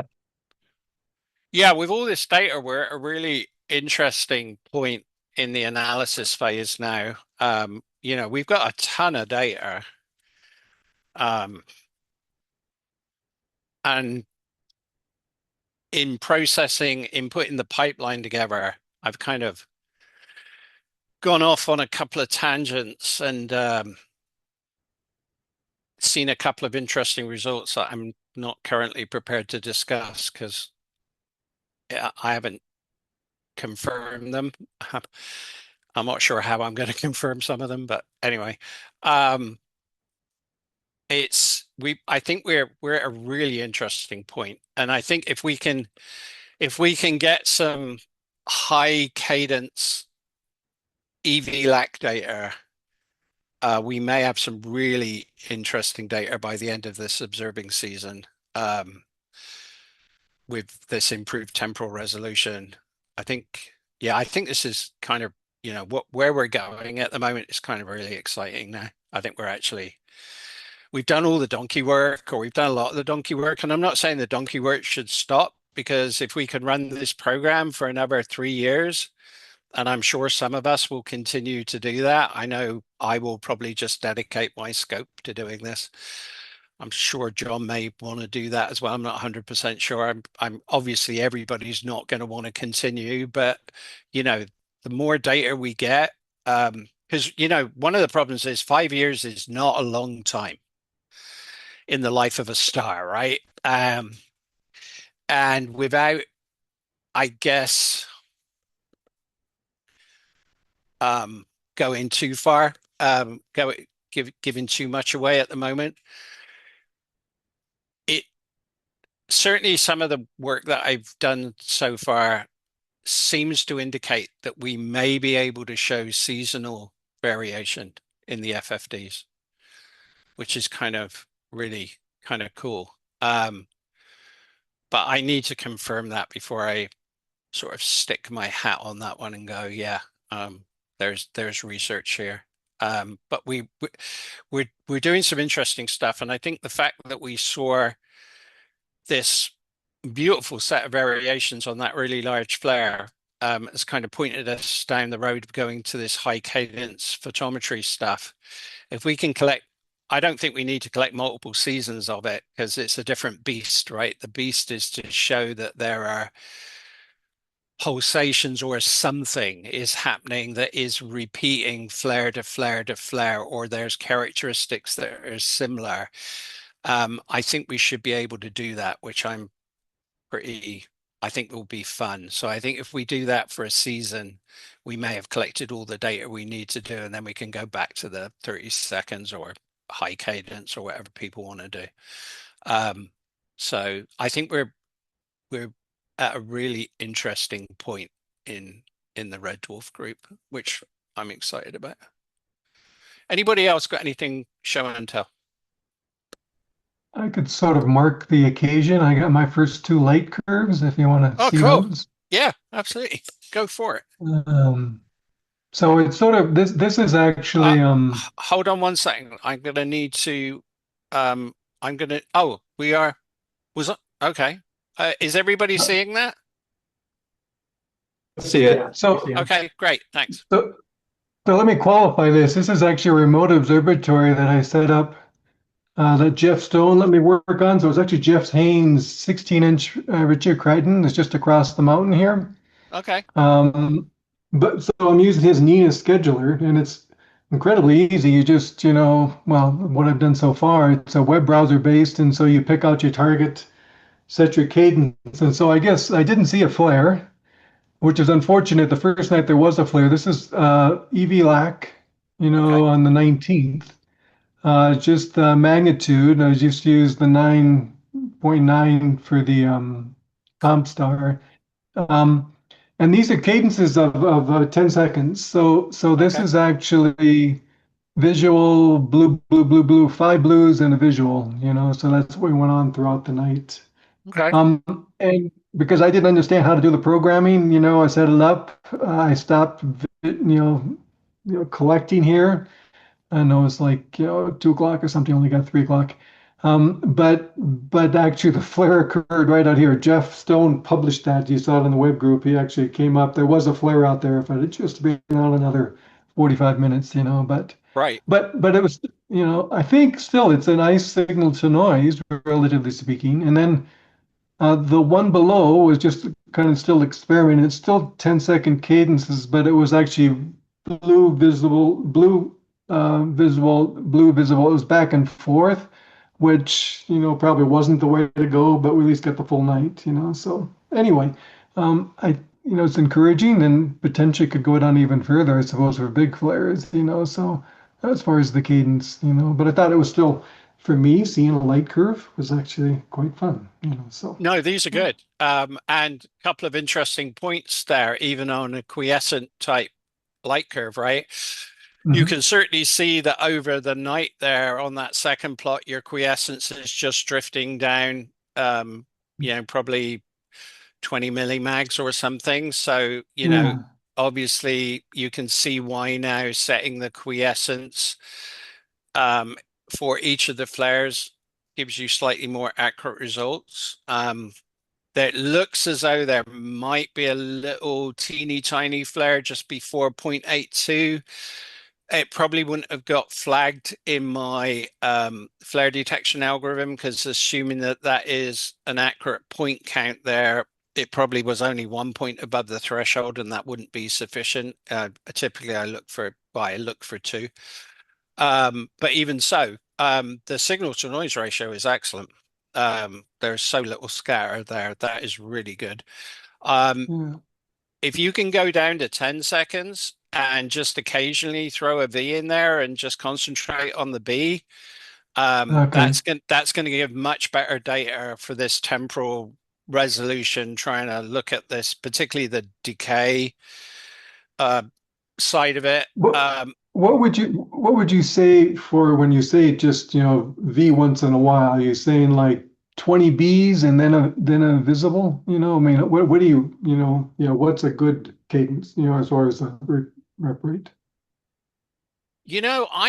I'm not sure because I do things slightly differently, and I haven't actually I've always done tricolor because I get simultaneous measurements, so I don't have that problem. Ah, ah. This is the first time that I'm actually going to be using B and V. And one of the reasons I'm going down this road for this particular one is because I can go out of B and put on the SA200 and do high cadence spectroscopy from the filter wheel. So that was one of the reasons I'm kind of looking at the mono cameras and stuff for that. In terms of transforming, Ken, it's You like, want that, you want the slower alternative to be fast cadence as well. So if one's okay, 10 seconds and the other's 30 seconds, that's about right. Can you do something like that? I mean, going BV is ideal because it's instant, every other. Yeah. You just work your filter wheel harder, which is well, my issue, but not really an important one. yeah, I mean, from a transformation perspective, that's good, but you're Right. obviously having your temporal resolution. Sure. And Yes, so yes, you if you, do. So you have to keep that in mind. Yes. right, But so if you're doing four Bs and only missing one when you can do the V, then that's not that well, big an it's issue. not, no. Um,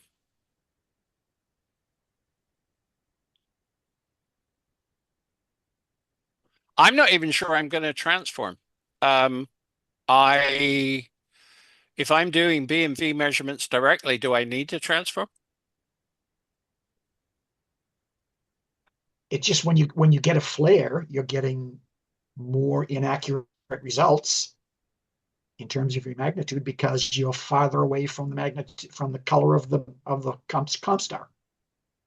So I mean that's the Yeah. whole reason for doing it frequently is that you then Right, get an accurate color and can correct to the color of the comp star, which is staying the same the whole time.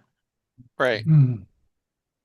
But your transformation coefficients don't vary over that energy increase on, for example, B. You're using the same transforms. I mean, even if you run it through an algorithm, um, you have Why nothing does the to compare it to. why does the coefficient change, Tom? The coefficient for that particular wavelength going through your specific system changes. That's why we wavelength calibrate. And that's why we do it for spectroscopy anyway. It changes. You're going higher temperature with a Well, higher temperature. yes, the Yes, temperature and the color of the you're star. going more toward white, which now passes through your same optical system differently than you did when you did your initial transfer coefficients. Do you understand that, Ken? No, I'm not understanding. I mean, Okay. that sort of seems to me that defeats the whole purpose of a transformation. I think, Thomas, what you're trying to say is that we have to have a V filter for processing flux calibrated spectra. To get it as close as you can, that's correct. Right. Without the V, you can't get a power rating on your spectra unless you manually take another filter and apply it to your say your Alpi spectra or E shell spectra. I don't I know Bob Bookheim wrote a paper on that, but it's laborious. In ISIS, It is. it's like you just put the V in and you got your you got flux calibrate spectrum. I'll shut up. But um, it's not photometry. This is spectroscopy. yeah, but it's applicable, right? Um, Photometry is very, very low resolution spectroscopy. So there you go. yes, yeah, exactly. And Uh, I don't know how accurate that is when you're dealing with power toward the ultraviolet. That only gets you pretty much the middle of the visual spectrum. You're the power of the visual spectrum. You'll have to flux calibrate to B if you want the power spectrum toward the ultraviolet. And that's a little more laborious. Not impossible, just more work. You can't use ISIS for that.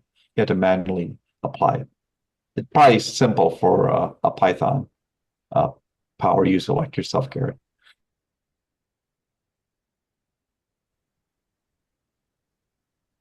okay, well, it sounds like there's still an open discussion around that. I'm not sure. Like I say, it's not right really. I know when I do tricolor, I have to transform, right? Because my quiescent magnitudes and peak magnitudes are completely wrong, and they need to be transformed into something that is very close to BVNR. And it seems to work quite well. We get results which are very comparable with other people's results. I'm not, because I haven't done it before, I'm not really sure of the value of transforming BVNR data directly, and how different that makes the transform data. Um, I would imagine for what we're doing, actually, I don't know. I haven't done it until I actually do it, which is probably what I'm, where I'm going to be this year. I can't really comment. Um, but yeah, I need to I mean, experience it. I mean, I just hear, Tom, that you're effectively saying that transformation doesn't work.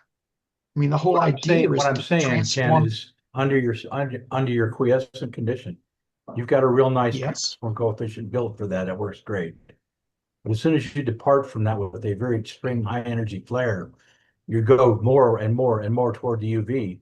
Now that energy is now being transmitted through your optical system differently than it did down at quiescent on your beam. Therefore, your transformation coefficient is going to change. That's the beauty of having a CCD. You've got so many stars in there, and if you know their specific spectral type, you know what they are going to do. You can do all sky photometry that way beautifully. Even during that flare transit, way up there, you probably got something that's very high energy over here you compare it to as a secondary standard, and there you go. Well, but the temperature of the star changes as the flare takes place. The temperature changes and the color changes. Right? But a transformation is what's correcting that color change to Transformation coefficients were built under a static condition with non-dynamics. This is the whole key.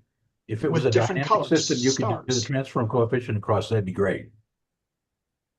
Gary Walker has an idea, I think, too. Come on, pipe up. Yeah, I agree. Once you have the flare and the temperature changes, the transforms are not as accurate as they were in quiescent. So That's right. um, The transformation coefficient is the thing that corrects for the color of the star, the different color of the stars. You've At a created a static graph in condition. your transform coefficient that has stars of all different colors in it. That's what the correction is fundamentally. I'm confused as by why you don't think it still applies, the same coefficient. The color, the color difference, it's the coefficient times the change in color. And the change in color is what you've measured as the flare exists, but the coefficient is still the same for that filter. Gary, ask that question, please. Are there some cameras that respond faster so that you're saying that there are some that the response is too slow to actually, quiescent or something? Well, the answer to that is a bigger aperture. Then you can go shorter exposure for given signal noise ratio regime. But I agree with Ken, but I can't argue with Thomas.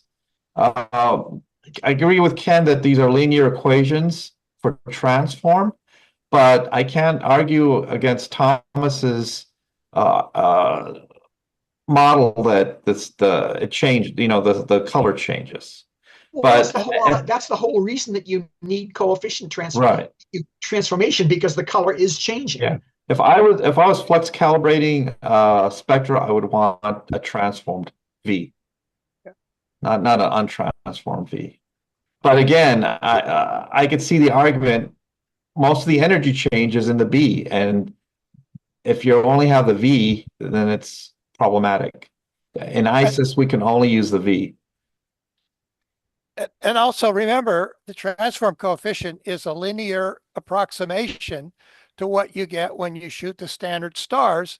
and it isn't linear. It varies. And the other thing is that, as you know, when you run the transformation coefficients, you get a scatter diagram and you get these outliers. And now you go and you delete some of the outliers, and depending on which outliers you delete, you change the transformation coefficient. So it's kind of a very approximate thing to get observers on the same scale, but it isn't exact, and I don't think it works during the flare. I'll ask Arnie. I'll be seeing him tomorrow. We'll discuss that. We'll see you guys at SAS tomorrow. But in a completely photometric regime, I would agree with Ken. We have to keep transforms alive. But in spectroscopy, where the energy can be in the U or the I or the V, it's all up for grabs. I don't know. I'm not sure how to do. Maybe Dave can chime in. I don't know how you would have to apply your spectrophotometry skills. I'll tell you what. I do have a. I was going to say I do have a comment. I've been playing around with flux calibrating EVLAC and AD-LEO stuff that I've had, and what I've found out is the flux calibrations for red dwarf stars is terrible. Even if you look at the published data on AAVSO and in the BAA, what you find is that there's very few flux calibrated red dwarf stars, and the ones that are there done by very credible people.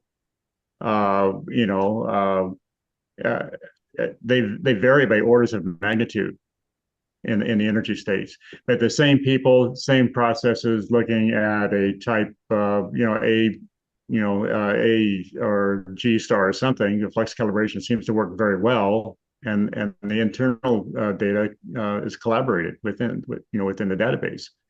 But I've seen orders of magnitude, 1 and 2 orders of magnitude difference in the flux calibration of red dwarf stars. I'm doing it because it's interesting from my perspective to figure out how valuable that would be at this point, to go down the road. But anyway, it's just an observation I've had in the last couple of weeks. Okay. Well, all right. One well, more that's comment good. I'll add to this is I asked Arnie, I said, if you have a bunch of observers and they're going to all transform, how close does the band end up being among, half a dozen observers? And his number was 1/10 of a magnitude. So if you're agreeing within 1/10 of a magnitude transform to others who are transforming, you have to assume that you're as good as you can get, unless you use some much more advanced technique, second order curves or something else. I don't know what. So. Okay. This is kind of a really interesting discussion. We've definitely gone past the top of the hour today. Gary, maybe I could give you an action point here, since you'll be at SAS, Bob will be there, Arnie will be there. Do you think you can? Ken, are you going to that meeting or not? Okay. I'll be there, Gary. Okay, James will be there. If you guys could get together and have a little huddle around this particular problem and maybe report back at the next thing, or maybe touch base with Ken after the meeting and see if there's what the common ground is, and then report back, that would be great, because it sounds like there is a bit of a discrepancy between understandings, let's say. Can I leave that action Depending point with on you, how Gary? you ask the question, Yes. you will get a different answer. Well, yeah, but Yeah, as a scientist, right? There's even typically from Arnie. Well, Gary, the basic question, the other Gary Walker, you mentioned that Arnie said, yeah, it could be as bad as 1/10 if you calibrate, if you transform. Ask him the same question. Well, how big can it be if you don't transform? And he will say a magnitude. If you don't transform, it's probably about 1/2 a magnitude. Yes. I haven't 5 times asked him worse. that. I'm not quoting Arnie, but just what I've observed on the AVSO light curves and what I've done, that's how bad it can seems get. to me that it seems to me that professionals always transform their data. Oh yeah, there may they be do. exceptions to that rule, but that's what they do. So if we're now going to try to second guess all the professionals who always transform, I don't know where we're going at. We're going downhill fast, in my view. But anyway. Yeah. Well, Well, there is let's an not. exception. The exoplanet guys do not transform because there's no need to, There But always is a read to, but there's not as much of a need because you're only interested in time variation and nothing else. yeah, And yes, if you're only interested in time, it doesn't matter what the magnitude is, you just use the time minimum. Yeah. So yes, it doesn't matter in that case. and that's That's right. a secondary thing. It would be nice if you could do both. Have high cadence for good time of minimum, but also have an accurate magnitude. Okay. Well, We'll, like I say, we'll I have a think. lively discussion at SAS. Yeah, let's do Right. the lively discussion bit at SAS, Gary, and let's do some follow up, and then we'll chat about this again at the next meeting. That would probably be the best way of going. All right. Well, that's kind of it for today. We've gone 10 minutes past the top of the hour. Anybody else got anything they want to say before we wrap it up? I wanted to say one thing. I looked at James's data on AD Leo, and it looks like it's transformed extremely well with all the other observers. And so I guess you found something Well, where you. Ken whipped me into shape. What can I say? Okay, so you guys did find something, and it did result in an improvement. It looks very Right. good. No. I'm at these Zoom meetings to improve. If I hadn't gone to yours, Woody's, and the binary stars, my astronomy would be much lower quality. So I appreciate it. Oh, wait, that's the same for all of us. I mean, Yeah. I'm Yep. the You same know, way. the things that your guys discussing are not any books or SOPs. So, and I write them down, and it's privileged information. I really appreciate that, and that's why my quality is going up. Thanks to the team. All right. Okay, guys. Good discussion today. Have fun at Ontario. Sorry, I'm not going to be able to join you. And Why not, Gary? You're so close. You're only yeah, 100 miles away, man.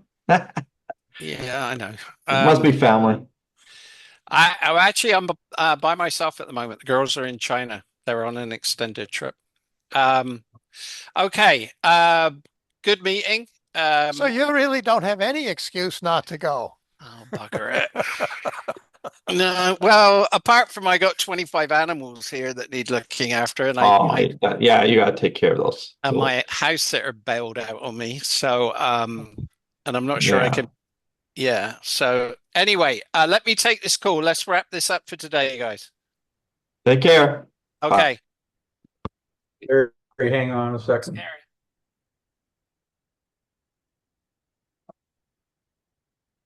Yeah. Hi. How are you? Yeah. So, one of your customer service reps said that you were looking to talk to me. So which Gary? I was going to be talking to Gary Hawkins about photostats. Okay. Thanks, Gary. Hey, say hi to Arnie and stuff. I haven't seen him in a while. All right. We'll see you at SAS, no doubt. Or are you at Well, Mount Wilson? I'll be at the AAVSO. I'm not going to Mount Wilson this time. Okay.